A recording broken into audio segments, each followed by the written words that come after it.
What I got, you can't buy. It resides between my eyes. Walked through the fire, came out better on the other side. See, life's like a beach if you find the sand. And right now, I'm feeling like 100 grand. You are listening to Inspired Insider with your host, Dr. Jeremy Weisz. Dr. Jeremy Weisz here, founder of InspiredInsider.com, where I talk with inspirational entrepreneurs and leaders. Today is no different. I am going to introduce today's guest in a second, Bobby Achettu of Accelerated Growth. And this will also go on the Rising Entrepreneurs podcast, where we feature amazing entrepreneurs who are in EO, which is Entrepreneurs Organization. And Bobby is the president of the Chicago chapter. Bobby, I always like to mention other guests people should check out on the podcast. So I've had some amazing EO people, Becky Galvez, Candor Threads, Winnie Hart of Twin Engine, Ayalap Shaw of 108.agency, and Zach Wilcox of Fied Freight, and many more. So check those out. It's a treasure trove of information and stories. And before I introduce Bobby, this episode is brought to you by Rise 25. And at Rise 25, we help businesses give to and connect to their Dream 100 relationships. And how do we do that? We help you run your podcast. For me, so essentially, we are an easy button for a company to launch and run your podcast. And for me, probably the number one thing in my life is relationships. I'm always looking at ways to give to my best relationships. And I found no better way to do that than to profile the people and companies I most admire on this planet and profile them on my podcast. So if you've thought about podcasting and you have a business, you should. If you have questions, go to rise25.com.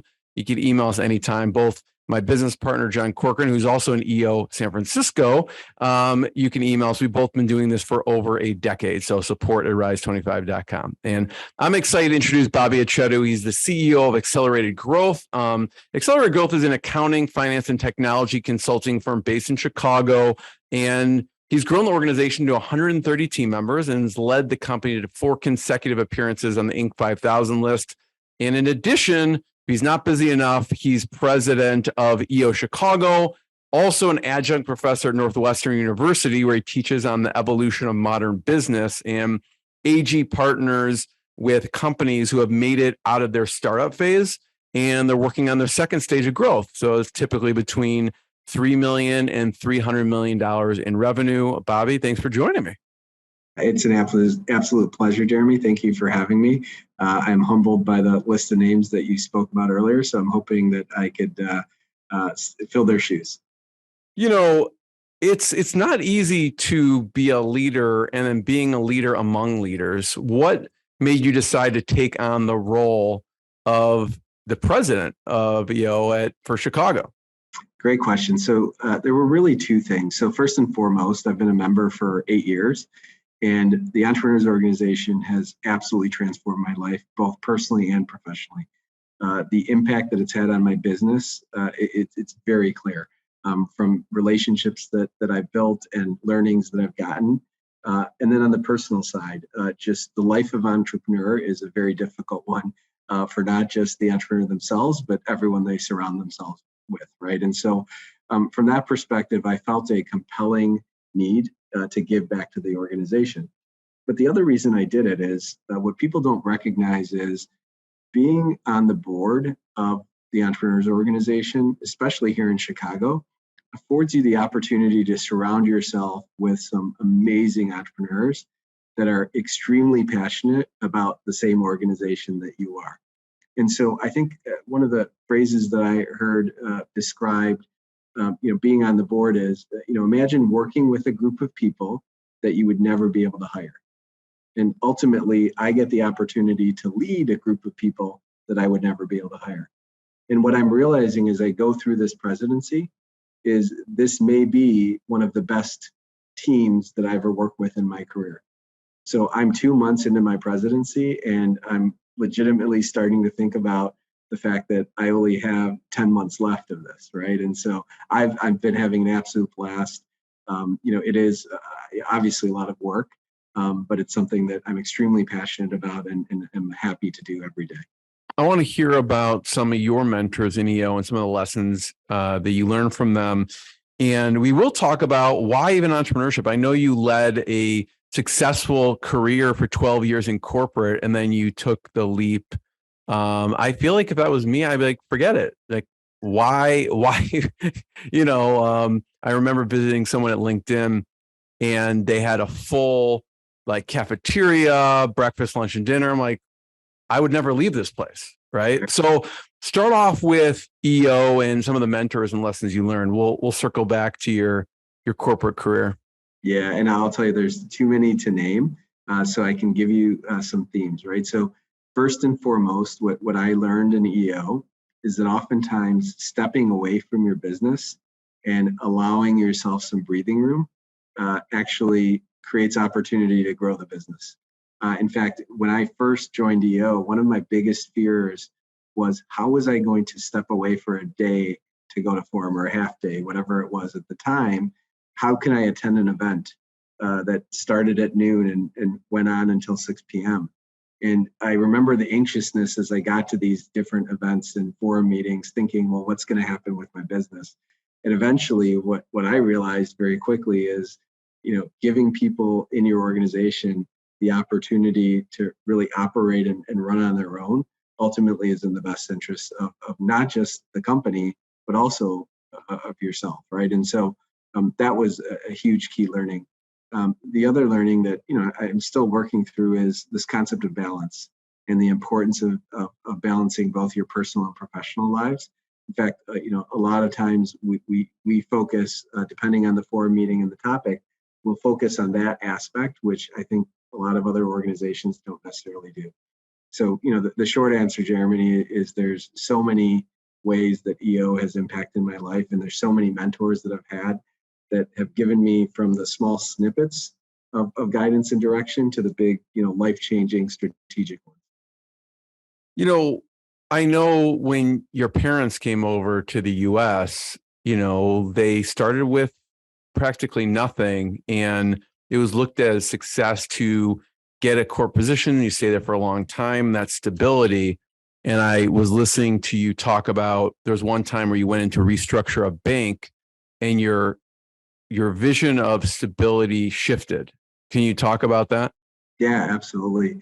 This is interesting, as working at one of the largest professional services firms in the world at a multi-billion-dollar bank.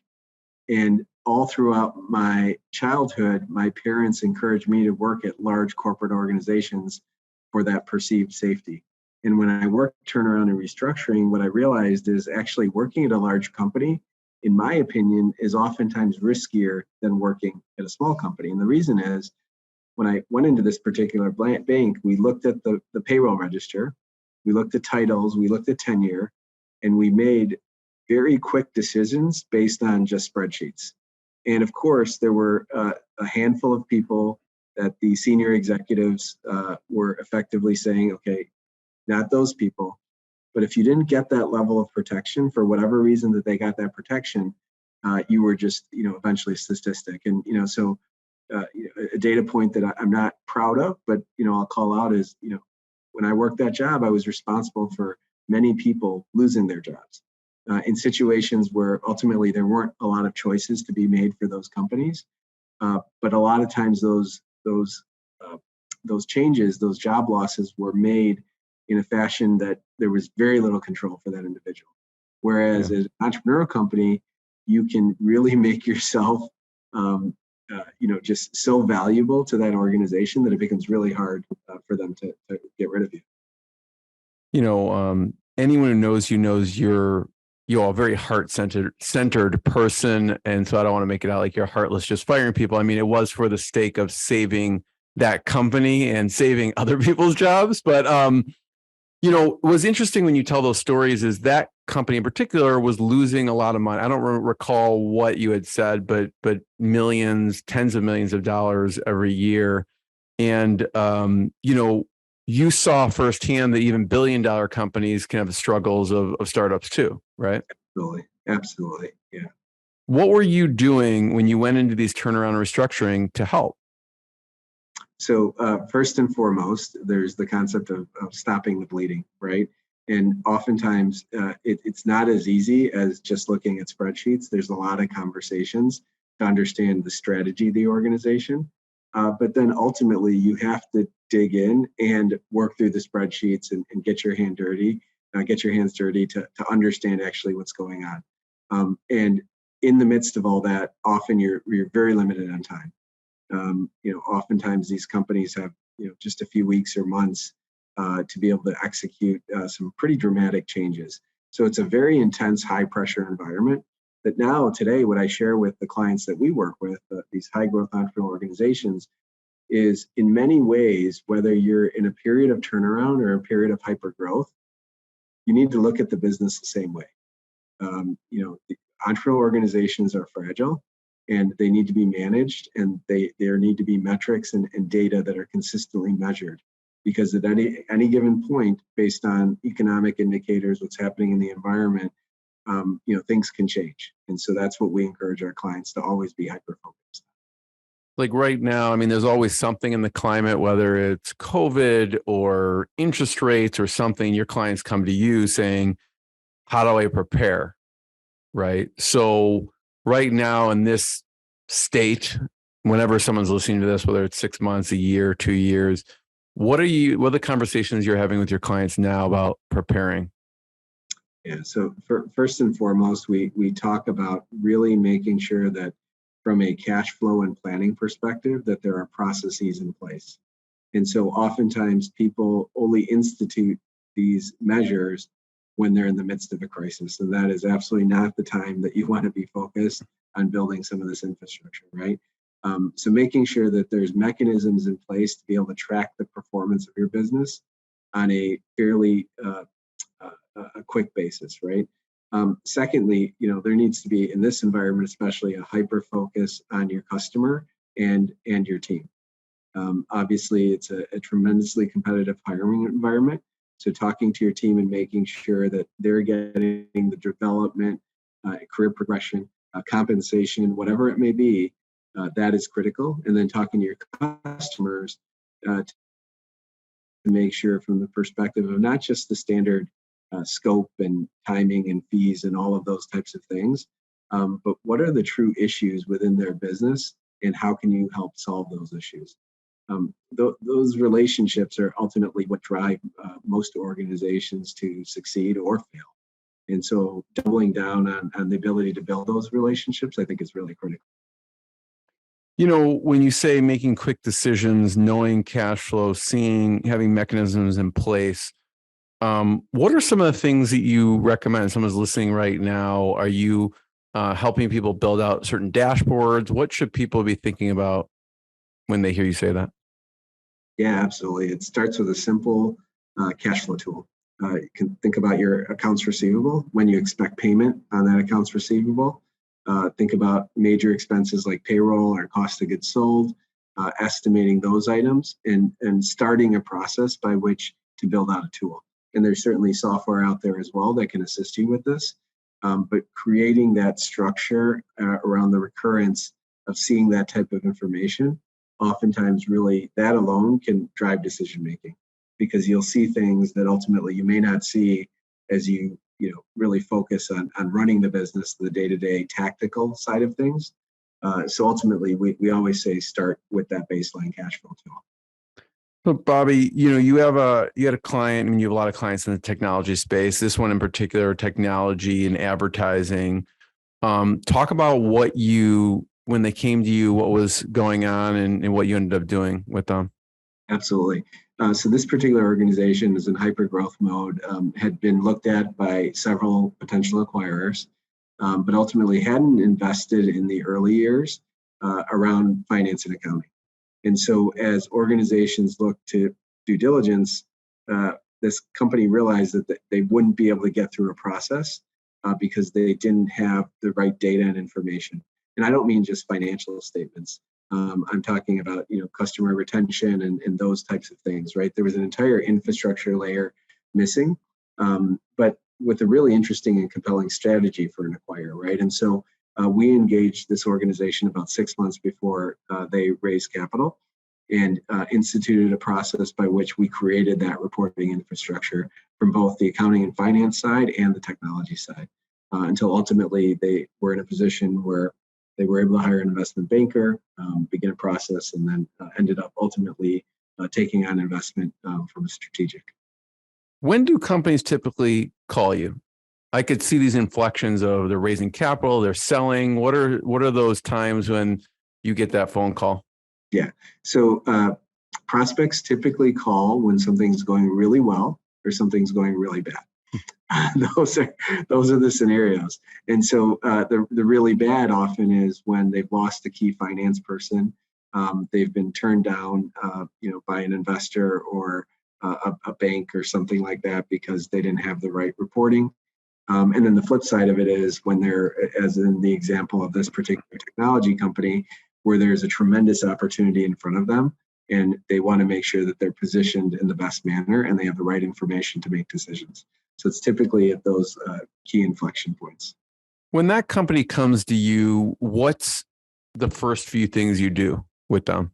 Yeah. So, I mean, the first piece of it, and, really a phrase that we use in EO all the time is experience share.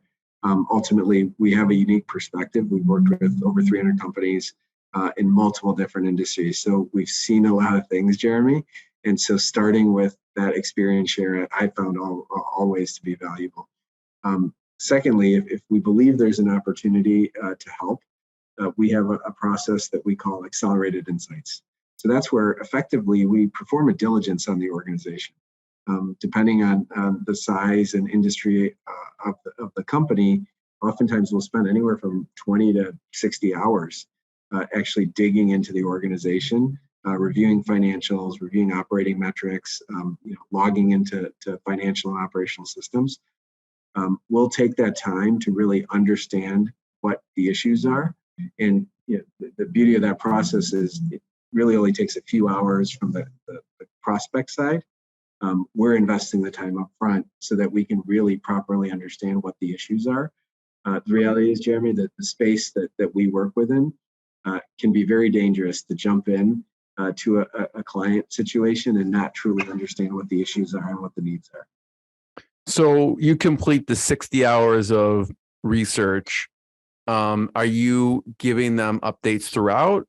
Or is it one presentation at the end? How does it work to present that? Yeah, the findings? Great question. And again, anywhere from 20 to 60, and the 60 would be a really significant scenario, right? And so we produce an accelerated insights report, and effectively, this is a document that allows this organization, irrespective of whether they engage us or not, to understand where they fall within the life cycle of maturity of their finance, accounting, and technology function, right? So there's some benchmarking, let's call it, that really helps them understand where they fall relative to best practices. And then in that document, if we believe there's a way that we can help, then we'll include scope, timing, and fees. So there's a presentation that we do to prospects on that matter. So I don't know if the best example would be the technology company or maybe the CPG, but I'm curious, once you presented this, the insights, what decisions have you seen that were made? Because I'm sure just from that's really valuable for a company. What have you seen decisions that are made just from presenting those insights? Yeah, so oftentimes, we'll find scenarios where there's been, incorrect assumptions made on, certain analyses that were put together. We've run into scenarios where we say, listen, you don't need to engage us. You need something much more compelling from the perspective of you need to raise capital because you don't see what's 2 or 3 months ahead of you, and we do, right? And so oftentimes having that external perspective can become invaluable because far too often as entrepreneurs and leadership teams in entrepreneurial companies, we spend so much time executing the day-to-day that we don't have the ability to step back and really understand the broader picture. So sometimes people realize they have to raise capital and they weren't thinking of it. Does it ever happen the reverse where they were going to raise capital and they decided against it because of the insights? Or absolutely, and part of that is going to be dependent on what's happening in the environment as far as the economy and deal structuring and valuations and all those types of things, right? And so certainly there have been scenarios where companies and oftentimes people think that they have to raise And the reality is, sometimes it's more prudent to wait, become stable, understand your business model, and then go out and raise. And, I know you help a wide variety of companies. You help CPG companies too. So I'm wondering if you could walk us through a scenario where you helped a CPG company.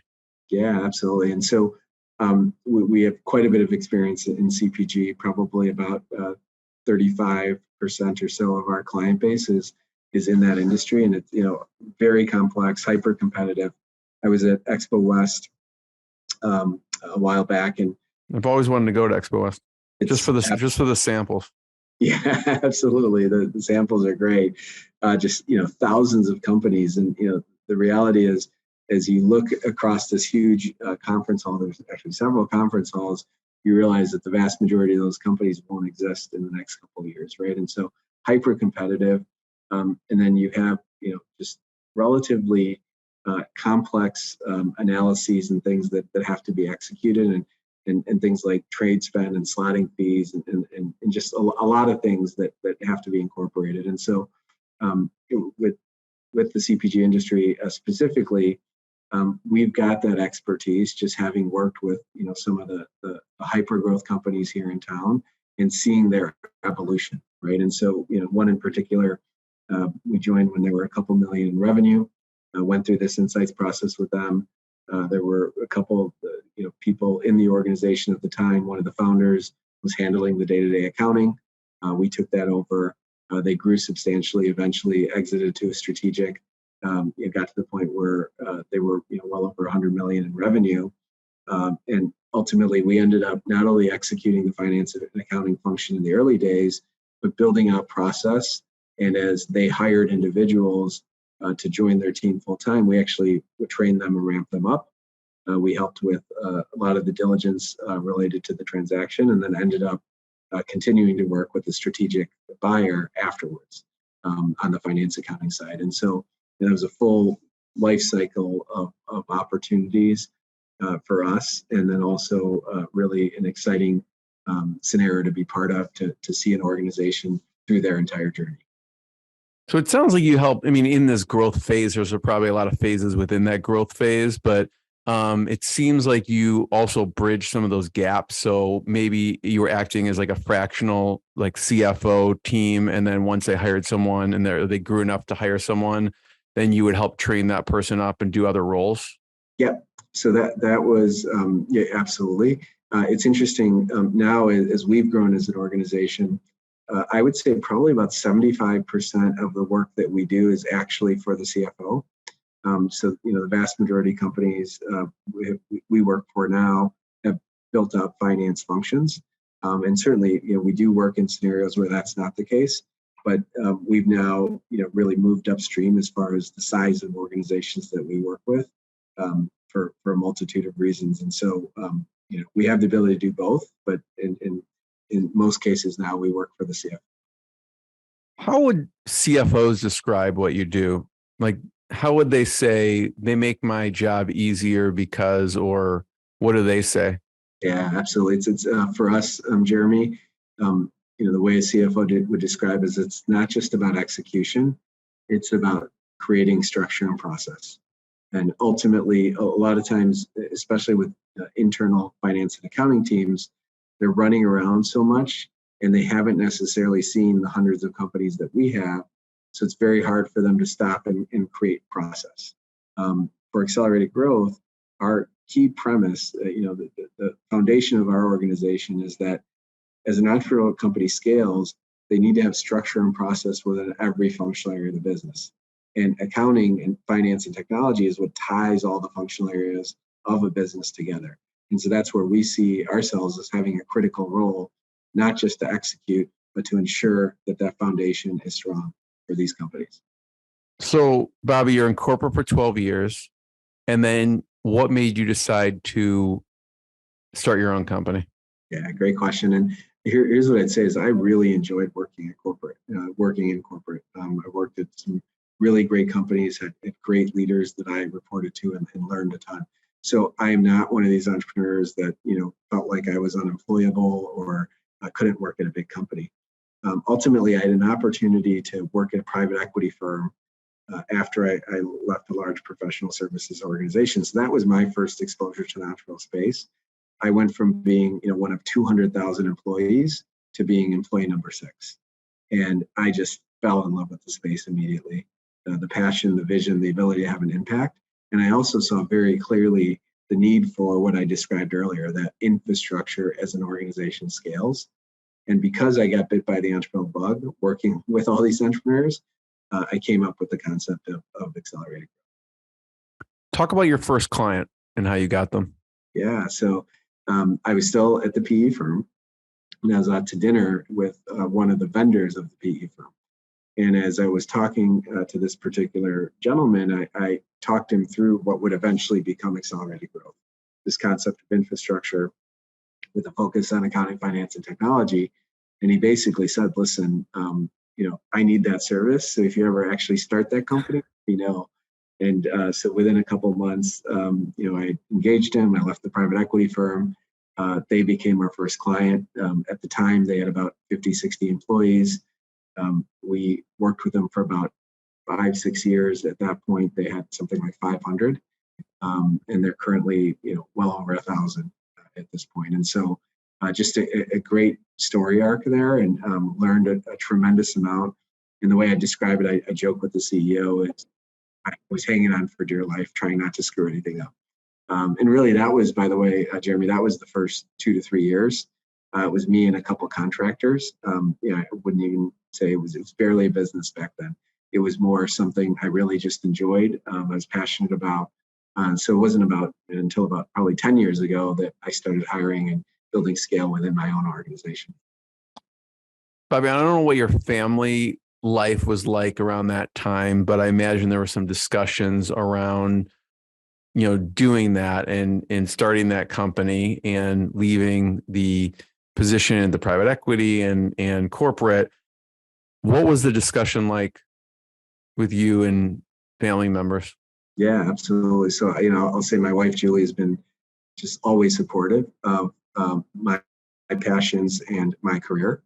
And ultimately, I spent a dozen years in these large corporate environments, and though I really enjoyed working at in these scenarios, I wanted to have something that I felt just much more tangible impact.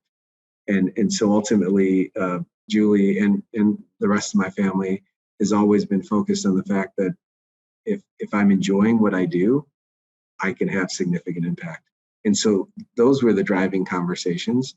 There were really not that many conversations about risk or any of those types of things. I think there was a lot of confidence in my ability to execute on whatever I put together. And so, yeah, again, the focus really on happiness. Talk about growing the team and building a team, because you said it was you and a couple of contractors. What were some of the key team members that you hired throughout the journey? Because now you're over, 100 people.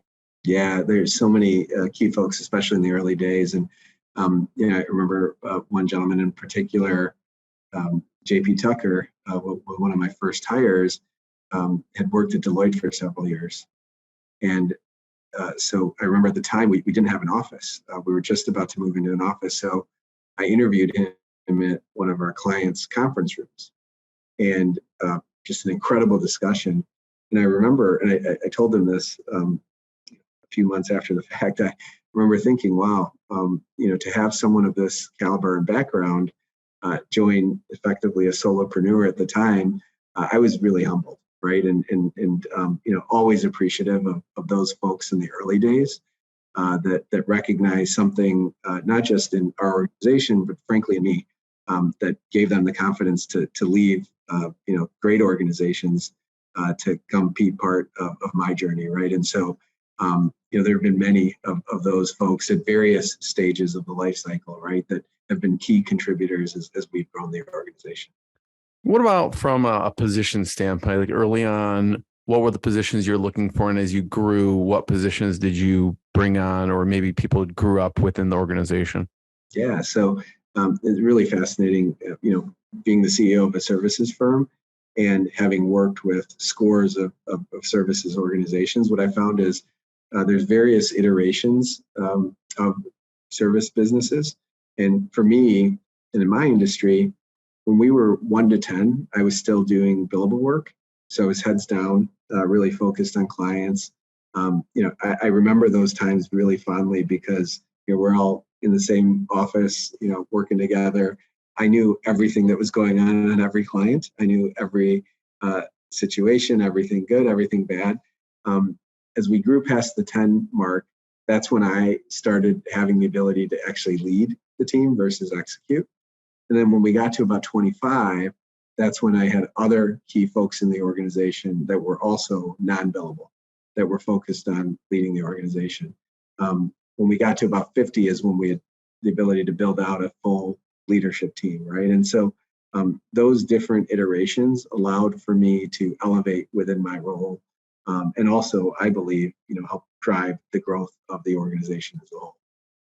Bobby, in that kind of 26 to 50 where you brought on other leaders, what were the positions? Because again, you had, I don't know, advantage is the right word, but you grew up in these large organizations. So if someone's just starting from scratch, entrepreneur, they may not even be familiar with the structure and the leadership that is in a larger corporation. So whether it was conscious or unconscious, like you had that background. Who were some of the first leaders that you're like, okay, I need to step out of even leading and bring in other leaders? So, it's fascinating as we talk about this. I didn't hire very many people from the outside in leadership positions. Most of the folks on my team have grown up organically within the organization. And so that's been a driver of our growth, I'd say, is to really focus on the development of our team. Certainly, we've had folks come in at a senior level from the outside, but ultimately, we want to make sure that the folks in our company have the ability and opportunity to be able to elevate and grow into roles, right? Which I think has been key to our success. So, Bobby, you don't have to name names. I'm curious if you look at, COO, and you think back to where they started.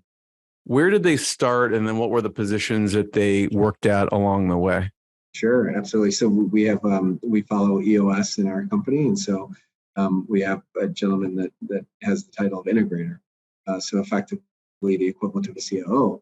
And so he joined us. He has a background in technology. We have a technology practice, so he joined us as someone doing client work on the delivery side. But he very quickly proved himself to not only be an incredible operator and technologist, but also just a great manager of people, a great mentor, a great servant leader, right? And so, very quickly we elevated him into not just a overarching management role, but eventually we put him in the position to be integrator, where in that capacity, all the different businesses, the business units report up into him. And then, so kind of just grew from the client work on up. Yeah, that's exactly right. And then, at what point did you bring on kind of a board? Great question. So it was in the early days. Informally, it was, I would say, from almost day one.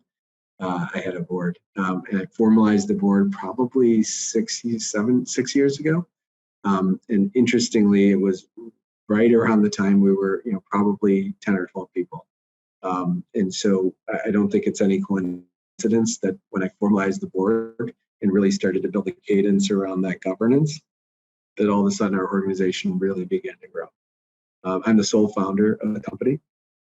And so it's a lonely place to be, right? And so having the guidance and direction of the two gentlemen on my board has been absolutely amazing.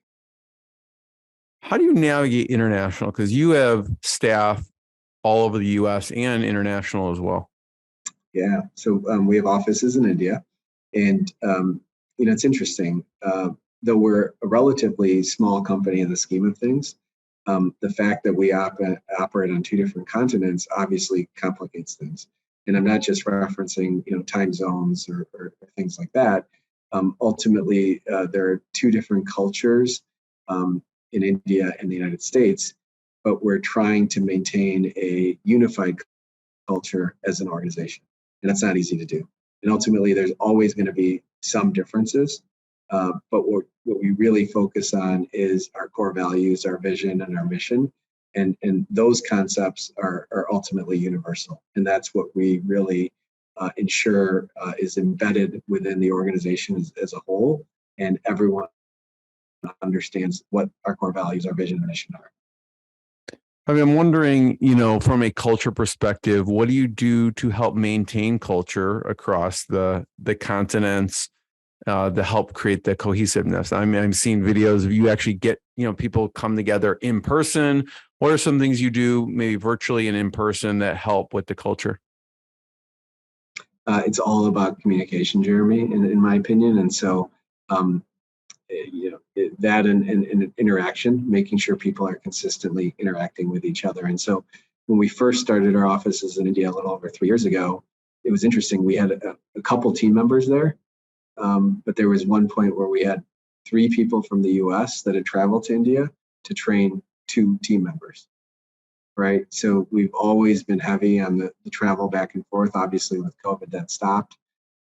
But just as an example, I leave tomorrow for my second trip to India of the year.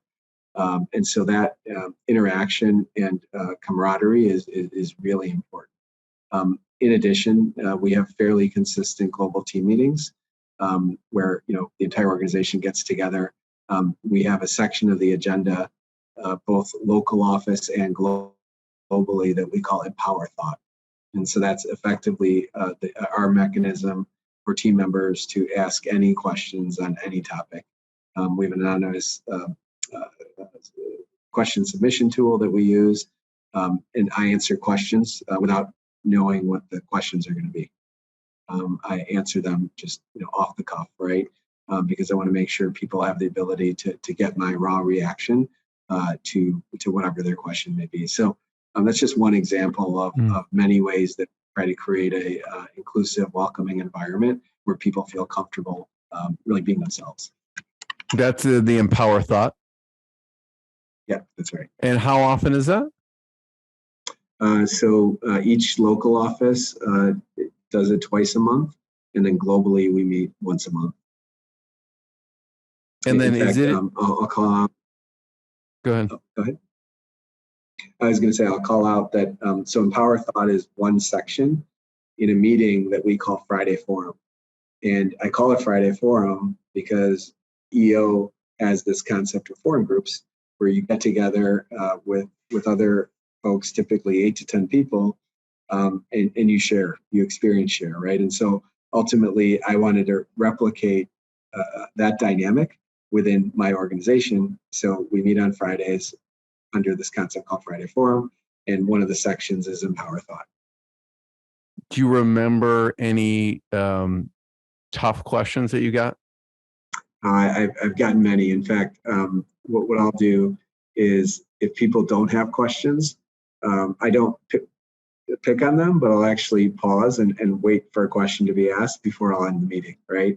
And so, I've gotten questions, from a spectrum of, compensation planning and how do we go about that, all the way to, what my favorite color is if somebody's struggling with asking a question, right?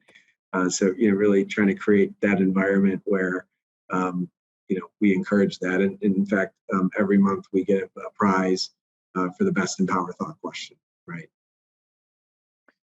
Bobby, I want to just thank you for what you do at Accelerated Growth, what you do at EO, EO Chicago and EO in general, because there's nothing that can replace getting together with like-minded people and sharing. So thank you. I encourage everyone to check out acceleratedgrowth.com. And you can also check out EO. And if you're in EO Chicago, check out EO Chicago. Bobby, thanks for joining me. It's been an absolute pleasure, Jeremy. Thank you for having me. What I got, you can't buy. It resides between my eyes. Walked through the fire, came out better on the other side.